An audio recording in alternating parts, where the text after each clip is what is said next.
결혼 5년 차. 내 월급 통장은 줄곧 남편과 공동으로 관리해왔다. 그러다 친정아버지의 심장 관상동맥 우회 수술비로 5천만 원이 필요해졌을 때 평소 입만 열면 가족이 최우선이라던 그 남자는 내 눈앞에서 밥상을 발로 걷어차며 소리를 질렀다.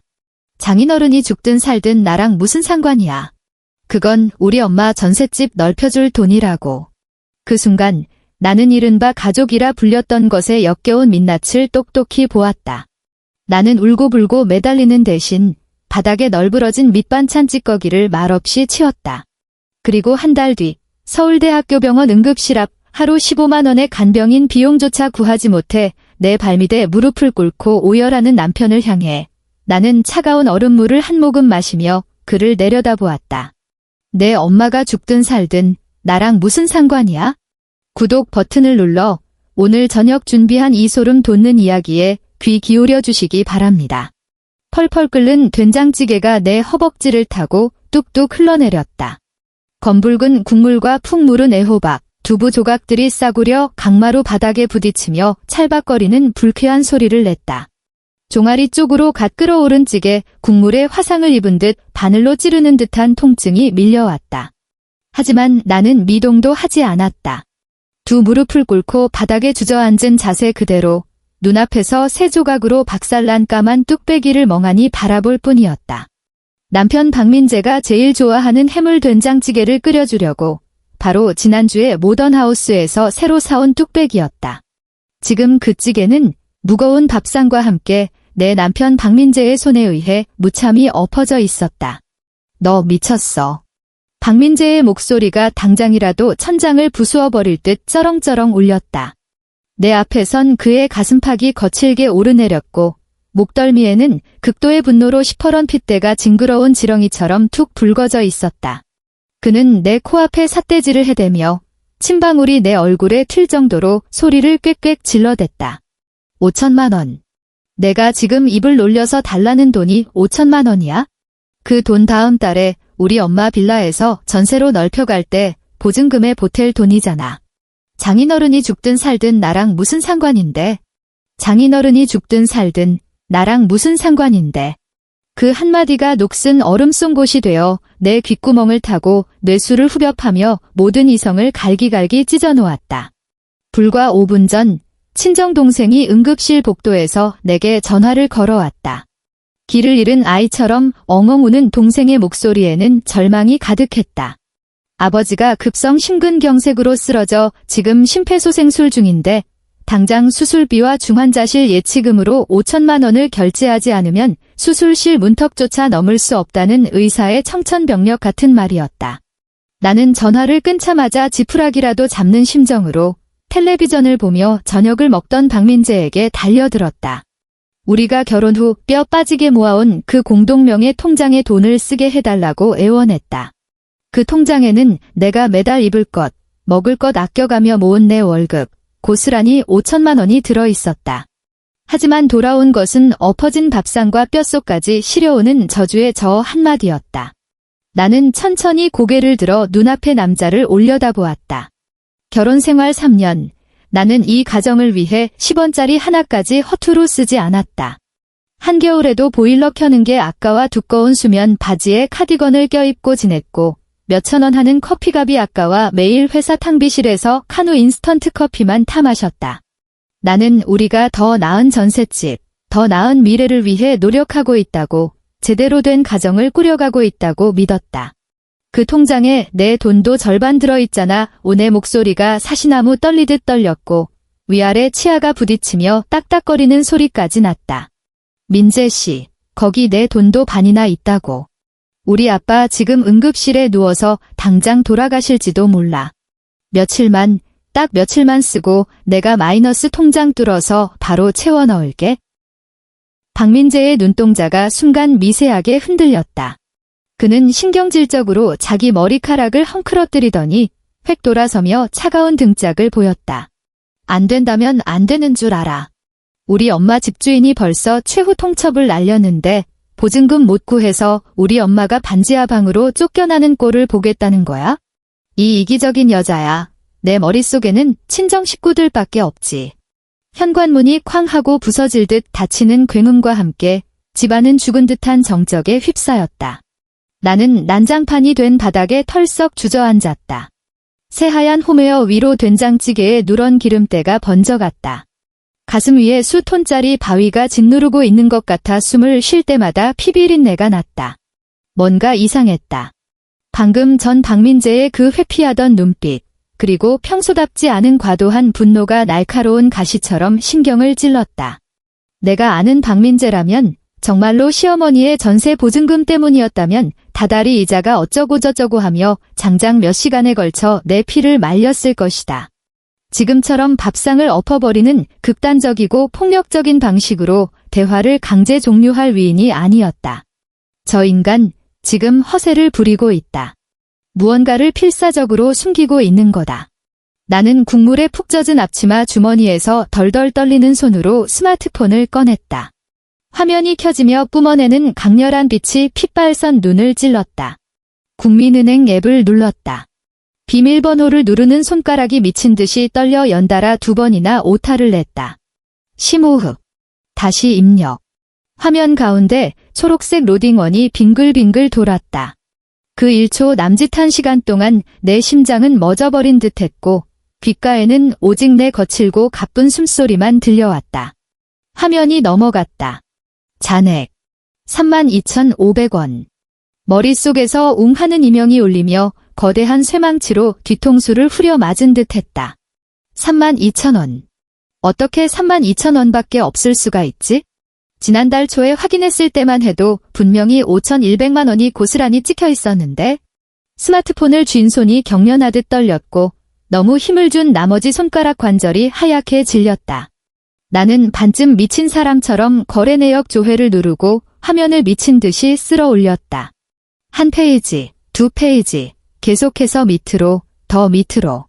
반년 전 10월 15일. 출금. 5천만 원. 입금 자명. 박예나. 메모. 청담동 네일숍 인테리어 잔금.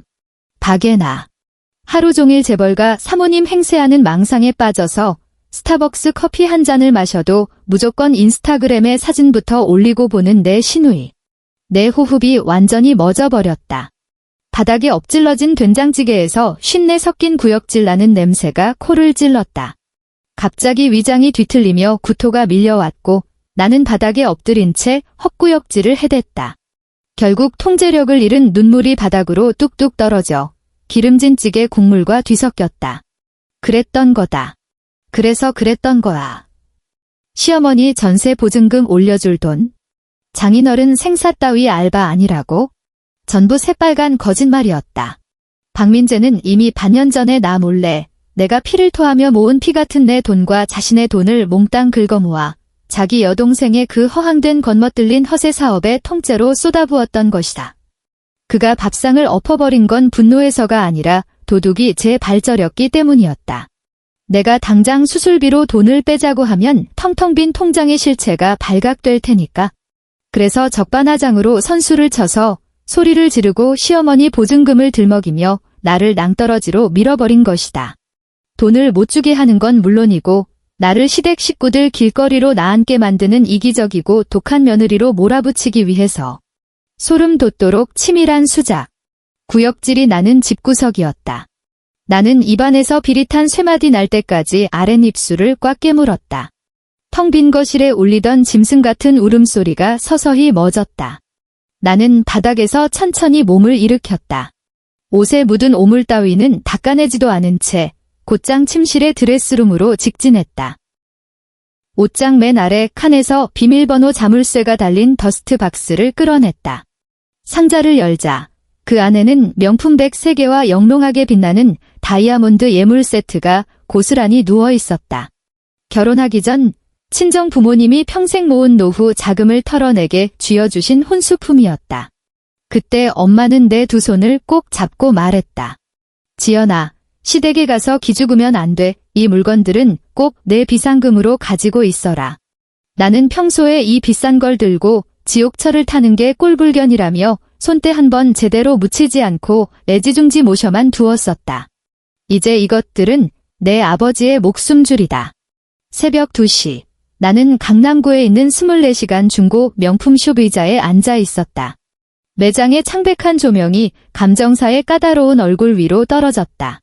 그는 하얀 장갑을 낀 손으로 내 가방들을 이리저리 뒤집어 보며 마치 파산한 도박꾼을 보는 듯한 미세한 경멸을 눈빛에 담았다. 영수증도 없고 스크래치는 없지만 모델이 이미 3년 전 구형이네요. 예물 세트도 보증서가 다 갖춰지지 않았고요. 일괄로 처리하시면 최대로 쳐드려도 2,800만 원까지가 한계입니다. 그가 부른 가격은 원래 가치의 반토막도 안 되는 헐값이었다. 내 손톱이 손바닥을 파고들어 피가 날 지경이었지만 나는 단 1초의 망설임도 없었다. 콜입니다. 지금 바로 입금해주세요. 2,800만 원이 입금되었다는 알림음이 울렸다. 그 직후 나는 편의점 앞을 서성이며 매서운 칼바람을 맞으면서 스마트폰으로 시중은행의 마이너스 통장 대출을 최대 한도로 끌어당겼다. 2,200만 원, 연이율 15%에 달하는 고금리였다. 마침내 5천만 원이 채워지고 병원 수납처의 법인 계좌로 전액이 송금되는 순간 나는 편의점의 차가운 유리벽에 기대어 고개를 젖히고 서울의 잿빛 밤하늘을 올려다보았다. 한겨울의 밤바람이 칼날처럼 내 뺨을 베고 지나가며 눈물 자국을 말려버렸고 이 거지 같은 결혼 생활에 남아있던 마지막 한 줌의 미련마저 남김없이 도려내어 갔다. 아버지의 수술은 꼬박 10시간 넘게 이어졌다. 집도의가 수술실 밖으로 나와 마스크를 벗으며 수술이 성공적으로 끝났고 환자를 중환자실로 옮겨 경과를 지켜보겠다고 말하는 순간 나는 다리에 힘이 풀려 병원의 차가운 타일 바닥에 그대로 주저앉고 말았다. 곁에서 동생이 짐승처럼 오열하는 동안 나는 바닥에 이마를 댄 채 그 뼛속까지 스며드는 냉기를 느끼며 소독약 냄새가 진동하는 공기를 미친 듯이 들이마셨다. 그 다음 일주일 동안 나는 밤낮으로 병원을 지켰다. 중환자실 면회는 하루 딱 30분만 허락되었고 나머지 시간은 내내 복도의 딱딱한 플라스틱 의자에 앉아 굳게 닫힌 육중한 철문만 바라보았다. 그 7일이라는 시간 동안 내 남편 박민재는 단 한 번도 병원에 코빼기를 비치지 않았다. 전화 한 통, 안부를 묻는 메시지 한 줄 없었다. 마치 저 문 너머 생사를 오가는 사람이 자신과는 일면식도 없는 생판남인 것처럼 무릎 위에 올려둔 스마트폰이 징하고 울렸다. 어두운 복도에서 켜진 화면의 불빛이 유난히 눈을 찔렀다. 박민재가 보낸 메시지였다. 화면을 밀어 올리자 눈에 박히는 텍스트들이 마치 녹슨 톱날처럼 내 신경을 아주 천천히 그리고 잔인하게 썰어대기 시작했다. 도대체 친정에서 언제까지 죽치고 있을 건데? 나 오늘 저녁도 편의점 삼각김밥으로 때웠어. 집에 다려놓은 와이셔츠도 하나도 없다고. 이게 며느리로서 아내로서 할 도리야? 장인어른 수술 끝났다며. 당장 기어들어와서 밥 안 차려? 화면에 뜬 그 문장들을 보며 나는 갑자기 웃음이 터져나왔다. 정말로 소리내어 웃었다. 어깨를 들썩이며 적막한 병원 복도에 건조하고 기괴한 웃음소리를 흘려보냈다. 옆 병상의 보호자가 미친 사람을 보듯 힐끔거렸지만 나는 조금도 개의치 않았다.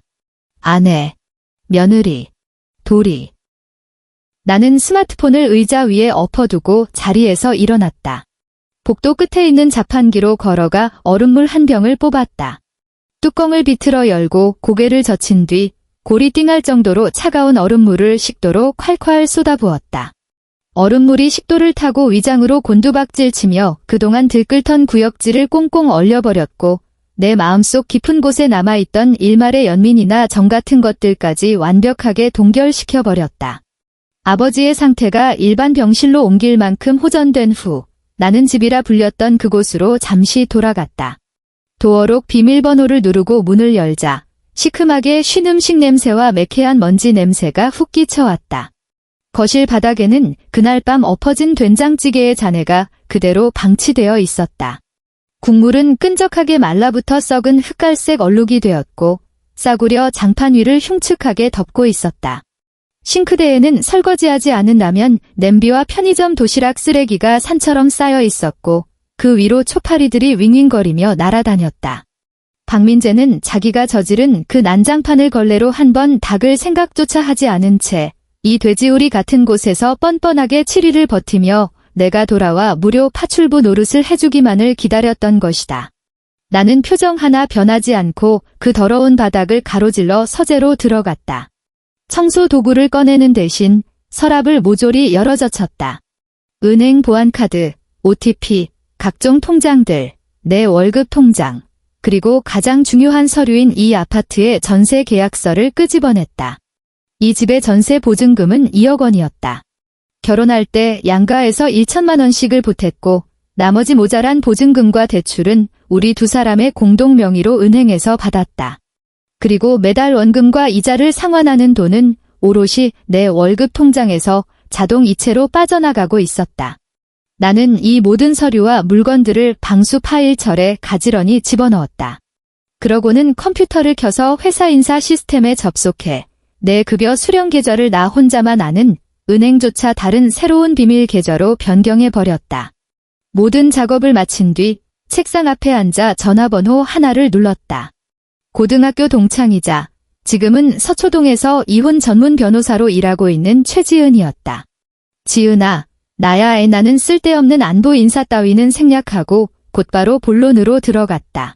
하나만 물어볼게. 부부 공동 명의로 대출받은 전세 보증금 말이야. 정식으로 이혼 소송 걸기 전에 내가 일방적으로 가압류 신청할 수 있어? 그 돈 전부 동결시켜야 해. 그 자식이 단 1원도 못 건드리게.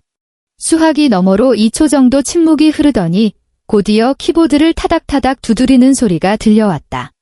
내가 실질적으로 대출금을 갚아왔다는 계좌 이체 내역서만 증빙할 수 있고 상대방이 재산을 빼돌릴 합리적인 의심 정황이 있다면 법원에 보전 처분을 신청할 수 있어 지은의 목소리는 차분하고 아주 전문적이었다. 지연아, 드디어 결심 선 거야? 나는 창밖으로 보이는 경기도의 칙칙한 아파트 단지를 응시하며 한치의 흔들림 없는 목소리로 대답했다. 응이 그 인간, 몸뚱어리 하나만 남기고 길바닥에 나앉게 만들 거야. 동전 한 입도 못 가져가게 할 거야. 전화를 끊는 순간 손에 쥔 스마트폰이 부르르 떨렸다. 화면에 두 글자가 깜빡였다. 어머니.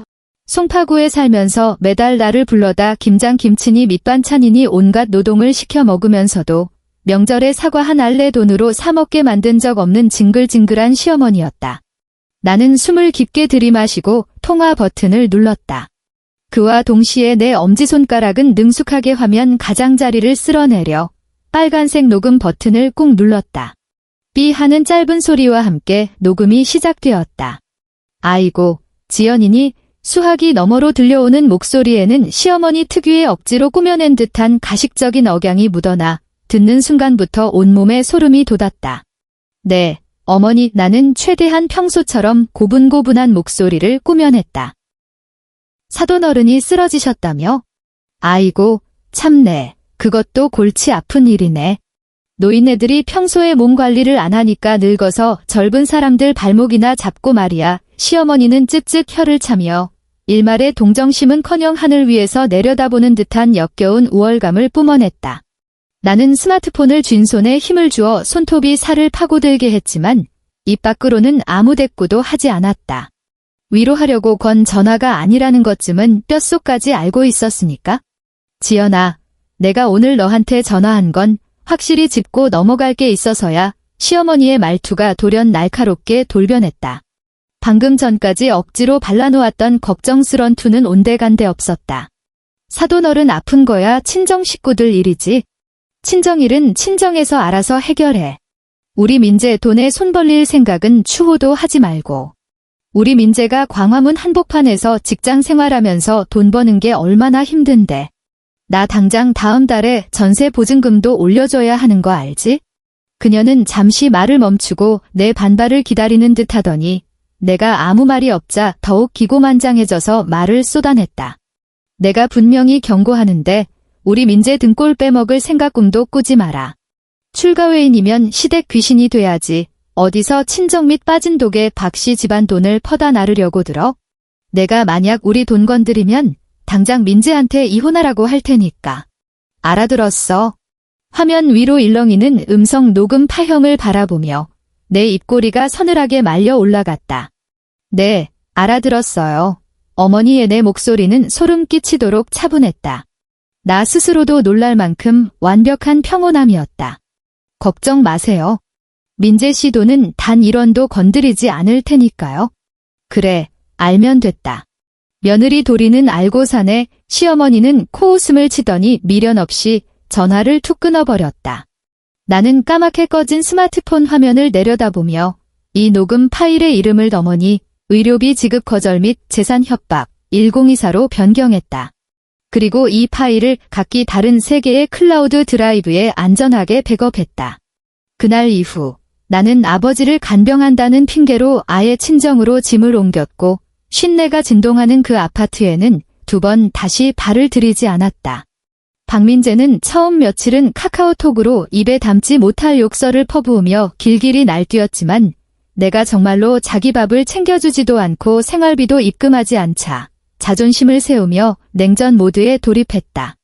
아마 그는 자기가 이렇게 버티고 있으면 아버지가 퇴원할 때쯤 내가 꼬리를 흔드는 불쌍한 개처럼 기어들어와 다시 밥을 짓고 와이셔츠를 다릴 거라고 굳게 믿고 있었을 것이다.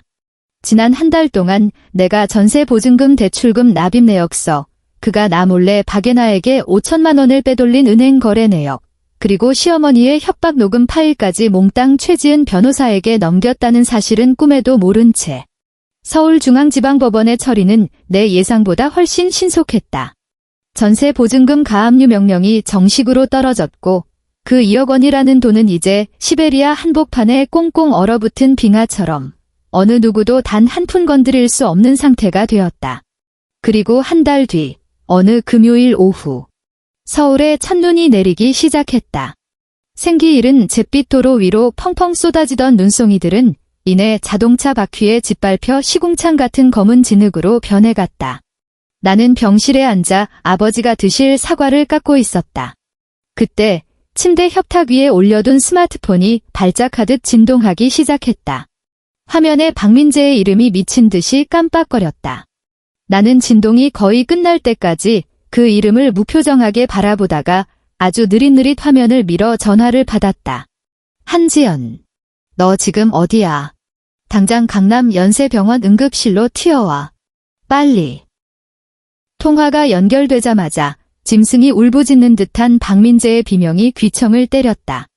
그의 목소리에는 극도의 공포와 패닉이 뒤섞여 있었고 수화기 너머로는 응급실 특유의 아수라장 같은 웅성거림, 삑삑거리는 기계음, 그리고 다급하게 소리치는 간호사들의 목소리가 들려왔다.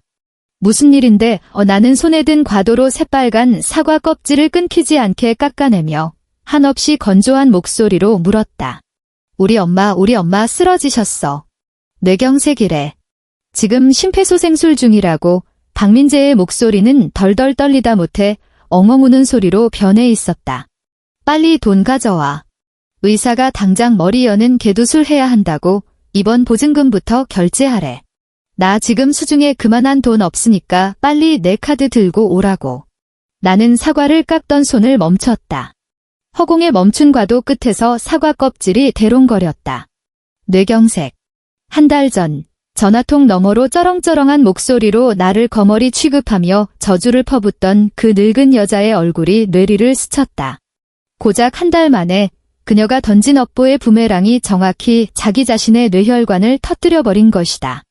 갑자기 뇌경색은 왜 온 건데? 나는 마치 오늘 저녁 날씨를 묻는 듯한 나른한 목소리로 되물었다. 얘나 그 미친 기집애 때문이잖아. 박민재가 악에 받쳐 소리를 질렀다. 청담동에 차린다던 네일숍은 오픈도 못 해보고 그 돈 싹 다 코인 투자에 꼬라박아서 휴지 조각 됐다고.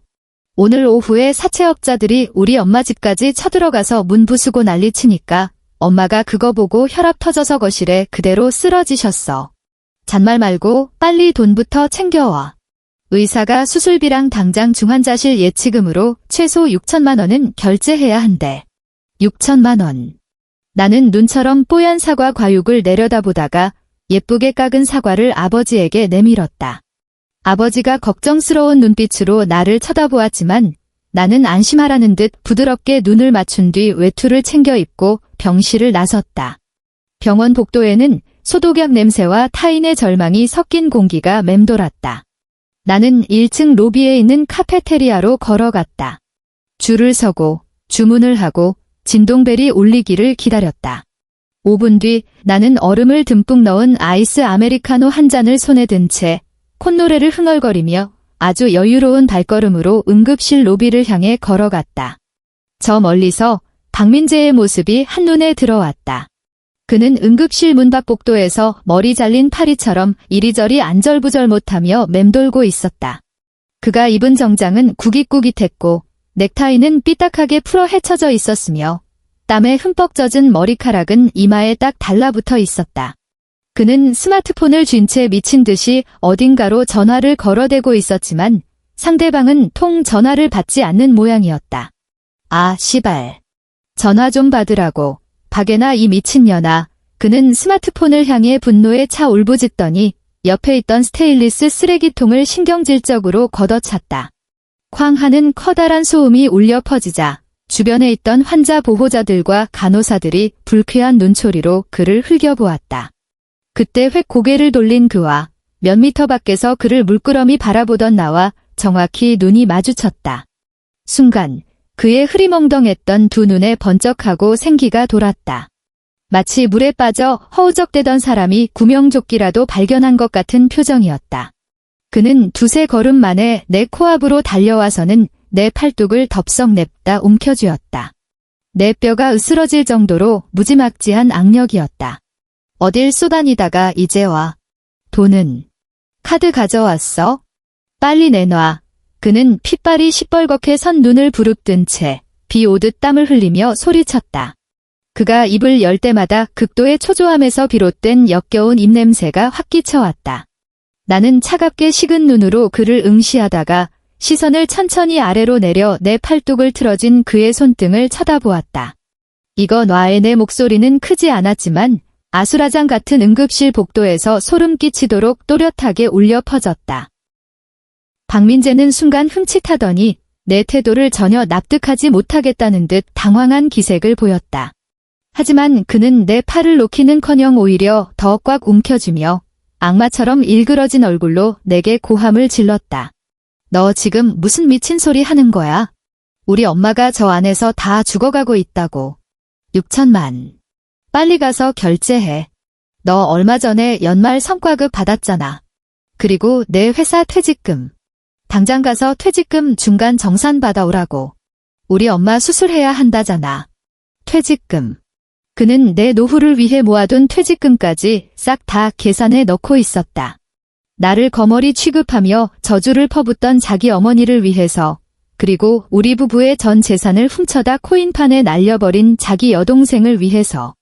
나는 고개를 숙여 손에 쥔 아이스 아메리카노를 내려다보았다.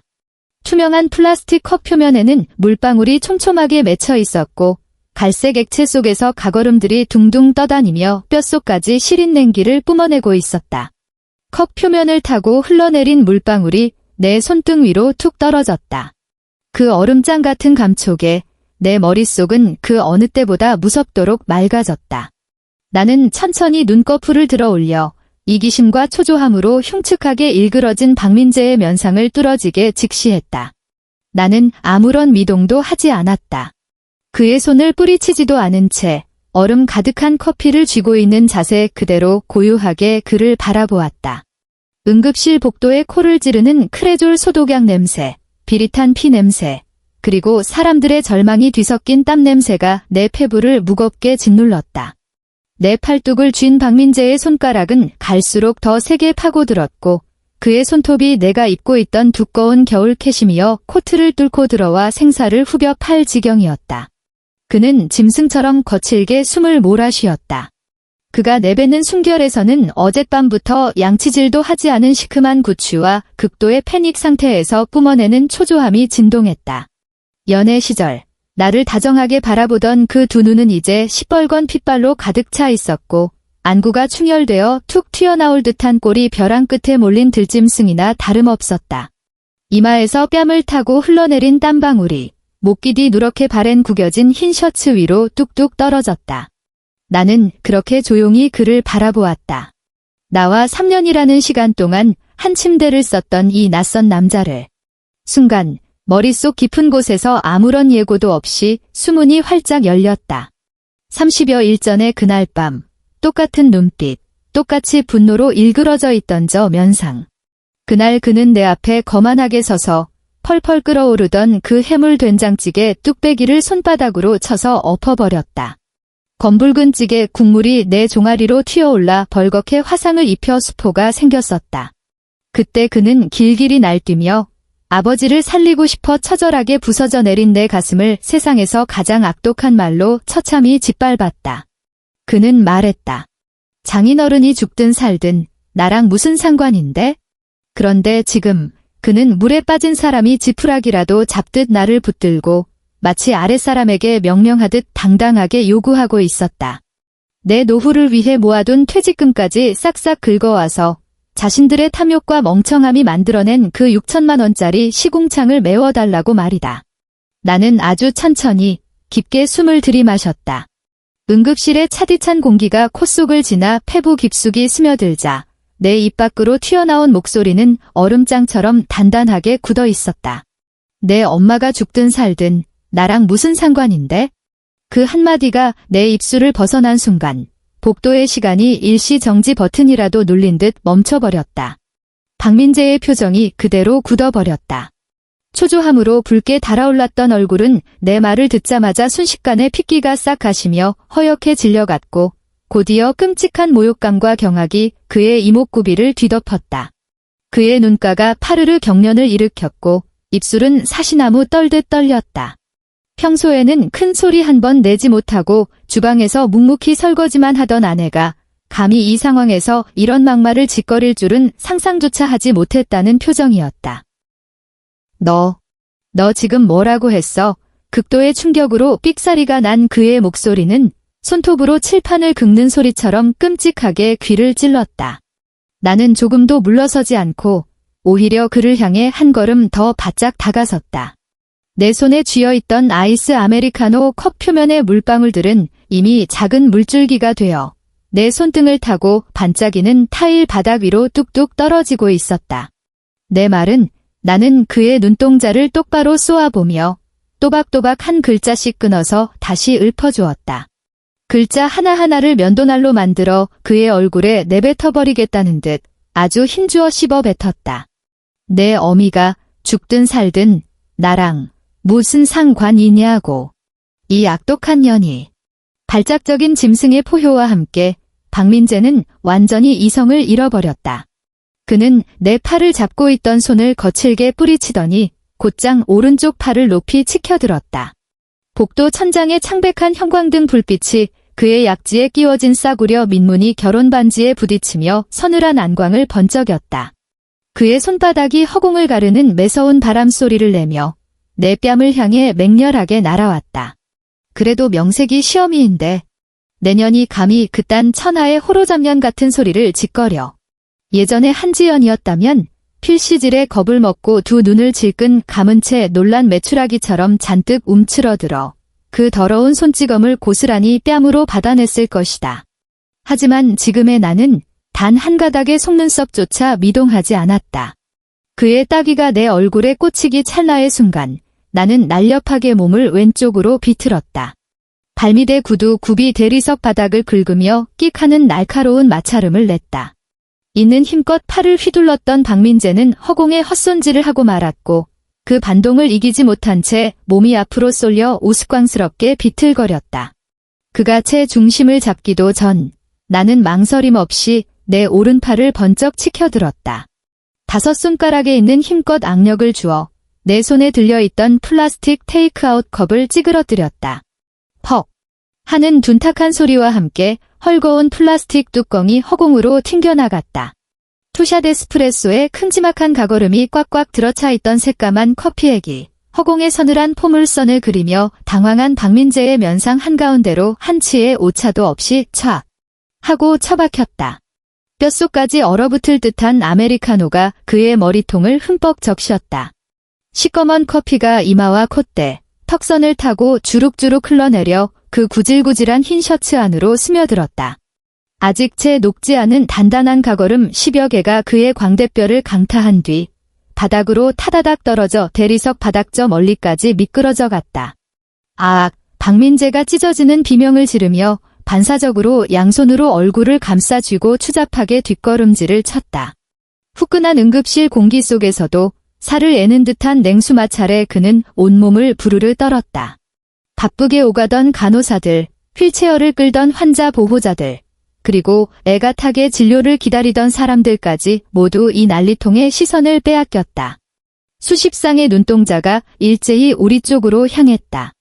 아수라장 같던 복도는 찬물이라도 끼얹은 듯 순식간에 쥐죽은 듯 고요해졌고 오직 박민재가 고통스럽게 쌕쌕거리는 숨소리와 바닥에 뒹구는 얼음 조각들이 녹아내리는 미세한 소리만이 귓가를 맴돌았다. 나는 그에게 숨고를 틈 따위는 단 1초도 주지 않았다. 내 코트 주머니에서 2년 동안 써서 액정 모서리가 약간 긁힌 내 스마트폰을 꺼내 들었다. 엄지손가락으로 익숙하게 잠금을 풀고 음성 녹음 폴더에 들어가 스피커 볼륨을 최대로 키운 뒤 곧바로 재생 버튼을 눌렀다. 무덤처럼 적막해진 병원 복도 한가운데 스마트폰 스피커에서 흘러나오는 목소리는 기괴하리만치 크고 또 소름 끼치게 선명했다. 5천만. 내가 지금 입을 놀려서 달라는 돈이 5천만 원이야? 그 돈 다음 달에 우리 엄마 빌라에서 전세로 넓혀갈 때 보증금에 보탤 돈이잖아. 장인어른이 죽든 살든 나랑 무슨 상관인데. 정확히 30일 전 박민재가 피를 토하듯 내질렀던 바로 그 목소리였다. 녹음 파일 속에는 무거운 뚝배기가 강마루 바닥에 처박혀 와장창 깨지는 파열음까지 생생하게 담겨 있었다. 지켜보던 구경꾼들 사이에서 헉하고 헛숨을 들이켜는 소리가 터져나왔다. 링거 폴대를 끌고 가던 한 아주머니는 아예 발걸음을 멈추고 온 얼굴에 시꺼먼 커피를 뒤집어 쓴 박민재를 인간 말종 보듯 경멸 어린 시선으로 노려보았다. 재생은 거기서 멈추지 않고 곧장 다음 녹음 파일로 넘어갔다. 사돈어른 아픈 거야 친정 식구들 일이지. 우리 민재 돈에 손 벌릴 생각은 추호도 하지 말고. 출가회인이면 시댁 귀신이 돼야지. 어디서 친정 및 빠진 독에 박씨 집안 돈을 퍼다 나르려고 들어? 내가 만약 우리 돈 건드리면 당장 민재한테 이혼하라고 할 테니까. 바로 지금 저 심폐소생실 안에서 생사를 오가고 있는 시어머니의 음성이었다. 그 아나무인의 표독스럽고 탐욕으로 똘똘 뭉친 그 특유의 억양이 응급실 공기를 가르고 쩌렁쩌렁 울려 퍼졌다. 그것은 마치 박씨 집안 사람들의 쌍판을 후려갈기는 경쾌한 싸대기 소리와도 같았다. 사람들이 수군거리기 시작했다. 어머, 세상에, 시댁이 뭐 저따위야. 사돈이 쓰러졌다는데 저런 막말을 퍼부어. 지가 뇌경색으로 실려온 거 보면 저거 완전 천벌 받은 거네. 아까 저 남자가 마누라 팰라고 하는 거 봤어? 마누라 퇴직금 빼둬서 지 애미 살리려고 들다니 낯짝도 두껍지 어유.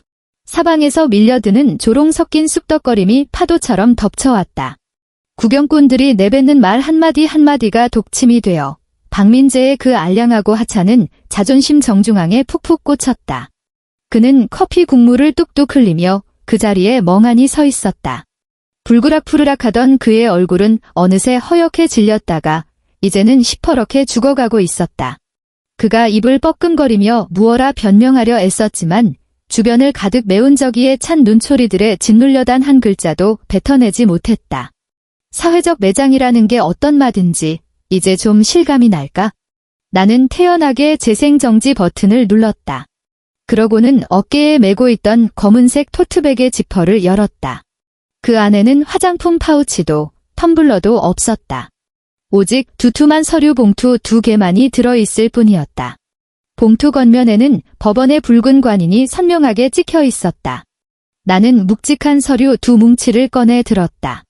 그의 손에 곱게 쥐어주는 대신 그대로 손을 번쩍 들어 올려 박민재의 가슴팍을 향해 있는 힘껏 패대기 쳤다. 투박한 봉투에서 미끄러져 나온 수십 장의 A4 용지들이 기괴한 눈보라처럼 흩날리며 그의 발밑에 고여있던 탁한 커피 웅덩이 위로 우수수 쏟아져 내렸다. 똑똑히 봐에 나는 벌레를 보듯 그를 내려다보며 감정 한 톨 섞이지 않은 목소리로 읊조렸다. 마치 사망 선고를 내리는 판사처럼 첫 번째는 협의 이혼 의사 확인 신청서야. 내 도장은 이미 다 찍어놨어. 내 재산은 단 1원도 가져갈 꿈도 꾸지 마. 내가 내 여동생 빚 갚아준다고 부부 공동 재산 몰래 빼돌린 거 은행 거래 내역서 싹 다 확보해놨으니까.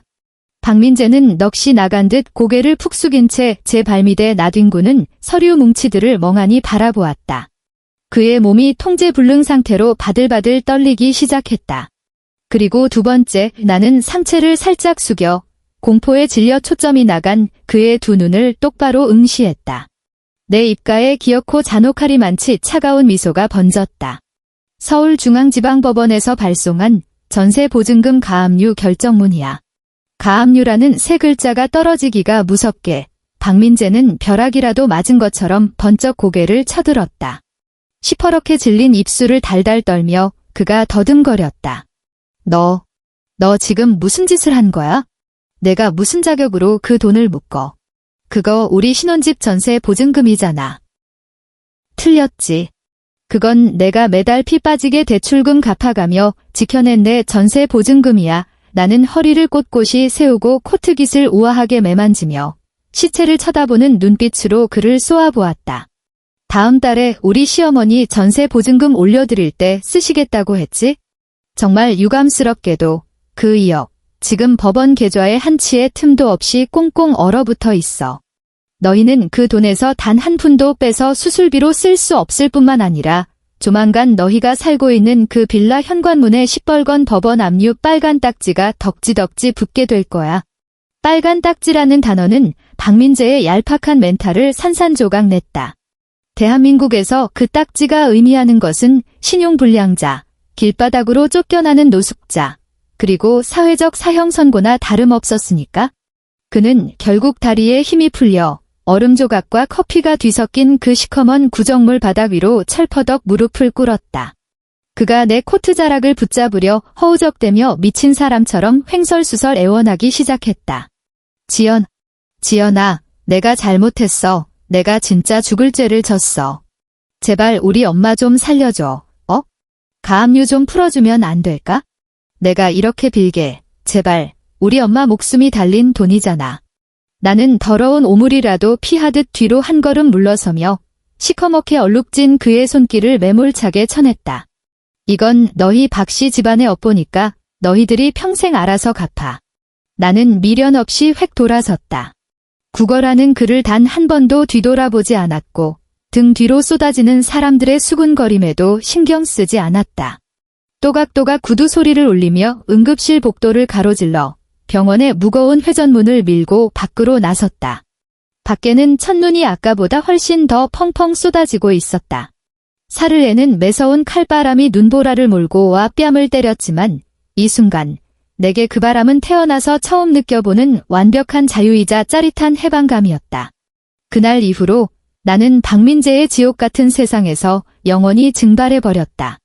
하지만 내 친구이자 이혼 전문 변호사인 최지은은 아주 성실한 뉴스 앵커라도 된 양, 시궁창에 처박힌 박씨 집안의 코미디 같은 근황을 심심치 않게 내 귓가로 실어 날라주었다. 시어머니는 목숨은 건졌다고 했다. 하지만 그 장시간의 개두술 끝에 오반신 마비가 와서 스스로 몸도 뒤집지 못하고 누군가 배변 패드를 갈아주어야만 하는 반신불수 신세가 되었다고 한다. 당연히 VIP 병실이나 1대1 간병인 비용을 감당할 주제가 못 되었기에 다인용 6인실로 쫓겨나 매일같이 시끄럽고 냄새난다며 다른 환자 보호자들의 노골적인 구박과 눈총을 받으며 하루하루를 연명하고 있다고 했다. 더욱 기가 막힌 건 입만 열면 강남 재벌가 사모님이 될 거라며 환상에 빠져 살던 시누이 박예나의 행보였다. 그녀는 시어머니가 퇴원하기 직전 송파구 빌라로 몰래 기어 들어갔다. 그러고는 장롱 맨 밑바닥에 숨겨져 있던 자물쇠 달린 철제 금고를 공구로 박살내서 그 늙은 여자가 최후의 노후 자금으로 품고 있던 순금 쌍가락지 3개와 굵직한 순금 목걸이를 모조리 털어 야반도주를 해버렸다. 사채업자들의 빚 독촉을 피해 필리핀 마닐라로 도망쳤다는데 그 길로 연락이 완전히 두절되었다고 한다. 그리고 박민재, 그의 인생은 말 그대로 아비규환의 생지옥으로 추락했다. 천문학적인 수술비와 매달 깨지는 재활치료비를 감당해야 하는데 전세 보증금은 내 가압류에 묶여단 돈 1만 원도 빼낼 수 없는 상황이었다. 코너에 몰린 그가 손을 뻗은 곳은 지하철 공중화장실 문짝에 붙어있는 불법 사체였다. 연이율이 30%까지 치솟는 사람의 피를 빨아먹는 식인 늪에 스스로 걸어 들어간 것이다. 지은이의 말에 따르면 요즘 박민재의 꼴은 산송장이나 다름없다고 한다. 낮에는 광화문 본사 사무실에서 사람들의 경멸 어린 눈치를 보며 기어다닌다. 사채업자들이 부장 직통 전화로까지 빚 독촉 전화를 돌려대는 바람에 그는 회사 전체에서 사람 취급도 받지 못하는 재수없는 역병 덩어리가 되어버렸기 때문이다. 퇴근 후에는 집으로 돌아가지도 못한다. 그 끔찍한 집구석에는 대소변도 가리지 못하고 신경질만 극도로 날카로워진 반신불수 어미가 누워있으니까 내가 모던하우스에서 10,000원짜리 뚝배기 하나 사온 것 가지고도 사치 부린다며 개거품을 물던 그 노인네. 그녀는 이제 극심한 고통과 절망 속에서 지린내가 진동하는 침대에 누워 마비된 혀로 웅얼거리며 세상 모든 것을 악독하게 저주한다고 했다. 돈 싸들고 튄 년, 무능력한 호구 자식, 그리고 가끔은 시애미를 버리고 도망간 이 독한 며느리년까지 씹어대면서 원금은커녕 영원히 갚지 못할 사채 이자라도 막기 위해 박민재는 결국 심야 대리운전까지 뛰기 시작했다. 기온이 영하 10도 밑으로 곤두박질 친 12월의 서울. 뼈를 에이는 듯한 칼바람이 부는 강남역 사거리에서 지은이가 야근을 마치고 늦게 퇴근하던 길이었다. 횡단보도 신호를 기다리던 그녀는 솜이 다 죽은 얇고 낡은 패딩을 입고 꽁꽁언 손을 비비며 떡이 되도록 취한 손님 뒤를 유기견처럼 굽신거리며 따라가는 대리기사 하나를 보았다고 했다. 그 남자가 바로 집구석에서 나에게 왕이라도 된 양 군림하려 들던 박민재였다.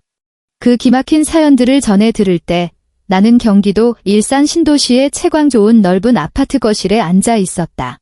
2주 전 내 이름으로 당당하게 전세 계약을 마친 나의 새로운 안식처였다. 통유리창을 넘어온 눈부신 햇살이 반짝이는 원목 마루 위로 부서져 내렸고 실내는 보일러가 빵빵하게 돌아가 훈훈하기 그지없었다. 곰팡이 핀 눅눅한 벽지도 숨막히게 쪼아대던 재활용 쓰레기 분리수거 잔소리도 무엇보다 징글징글하게 씻어대야 했던 그 망할 놈의 김치통 따위도 이곳엔 존재하지 않았다. 아버지의 건강은 몰라보게 좋아지셨다. 아버지는 돋보기를 쓰신 채 베란다에서 여유롭게 동양난 화분에 물을 주고 계셨다. 정정해지신 아버지의 뒷모습을 바라보며 나는 손에 든 따뜻한 홍차잔을 들어 가볍게 한 모금 머금었다. 향긋한 향이 입안 가득 퍼지며 달콤하고 부드럽게 식도를 타고 넘어갔다. 시간은 빠르게 흘러 이듬해 이른 봄이 찾아왔다. 어느 화창한 아침, 나는 거실 소파에 앉아 갓 구운 토스트를 베어 물며 KBS 아침 뉴스를 시청하고 있었다. 다음은 사회면 소식입니다.